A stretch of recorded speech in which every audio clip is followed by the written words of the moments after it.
Soviet son of a bitch, I cussed. My camera, a gift from an old lover, had jammed. There were two things she left me, this camera and a broken heart. The camera, the Zorki, with its faded rangefinder, the precise click that the shutter should make.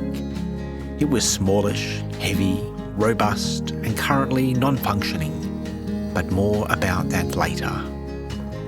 These hot autumn mornings just lent themselves to easy days with a camera.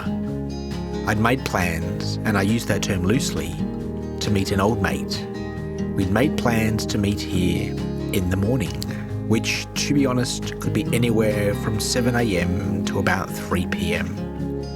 I decided to take a chance and found myself standing on the soft sands of the bay at around 10 a.m.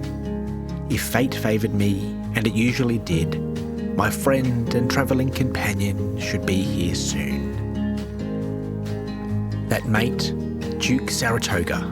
The Duke Saratoga. Yes, that Mediterranean rascal and I went way back to a time when neither of us had pennies to rub together. Back when we had pooled our last of our paychecks for coffee and vodka. Back before he hit the big time and I hit the skids. People look at Duke, an overnight success they cry, unknowing of the decades he spent hustling in downtown Chicago. Our first meeting, 2 a.m. outside the Aragon ballroom. There he was with his Nikon something and that big flash he used to cart around. That big flash for big moments, that thing could have flooded hell itself with glorious light.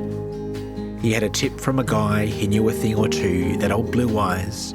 Yes, Sinatra himself was in town, and Saratoga had been chasing that crooner from coast to coast.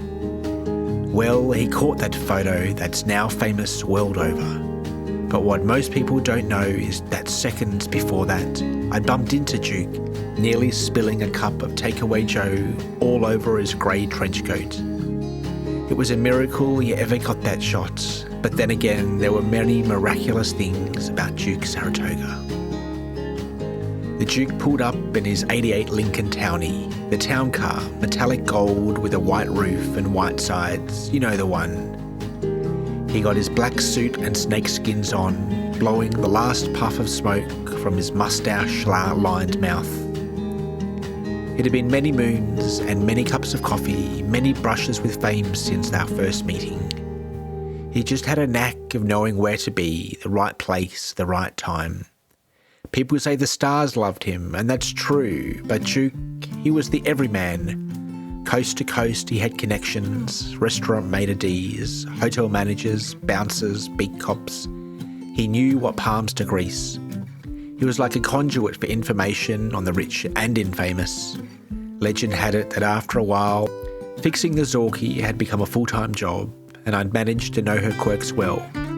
Simple, but not quick, maintenance could be done on the fly. I caught Duke up on my ever-extending prostate, and he confided in me that in the last 6 months, he'd quit smoking at least a dozen times. Realising the Zorki and our time at the beach had run short, a new direction of the day was chosen. "Let's make some photos at that Buddha temple," Duke chimed. We were both established in well-ordered religion, our faith and actions usually aligned, but we figured if we were going to need redemption, it would be for the really good sins. The churches we frequented were both familiar and safe, the things that you want when it came to matters of faith. The Buddha temple, its orange terracotta tiles, swirls of incense and deities frozen in time and place, made for interesting photographic fodder. As fate would have it, Duke just came across, perhaps gifted, an old Polaroid camera and film. It could have been a legitimate purchase, a gift, something he just found along the way. I learned decades ago not to ask, and he inevitably would tell me a tale, both tall and mostly true, about how he acquired certain items. This particular camera, well, I'm not one to betray such confidences. Miss, the Duke smiled at a passing monk.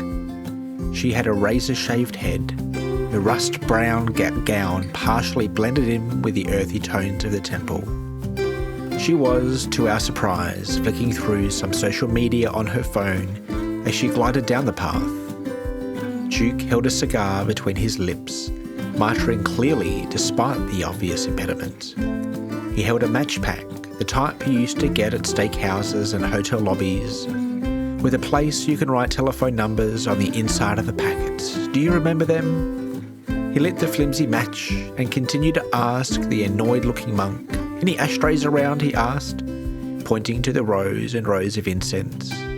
They were lined up neatly, a pencil-thin whisper of smoke travelling from each of them towards the heavens. The dear monk's wild gestations made up for her chronic lack of English, and it was pretty clear that Duke, once again, will be quitting smoking, albeit temporarily. We continued along the grounds of the temple. The old Polaroid, despite the chronically expired film, handled the bright colours well. I burned through 2 packs of that expired film, enjoying the lazy afternoon. I'd known Duke through it all, love and love lost, times of paupers and times of plenty.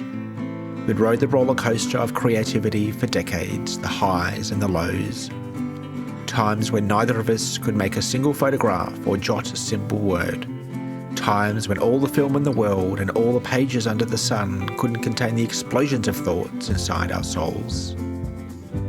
With the day coming to an end and all our words spoken, Duke rewound the now shot-through film.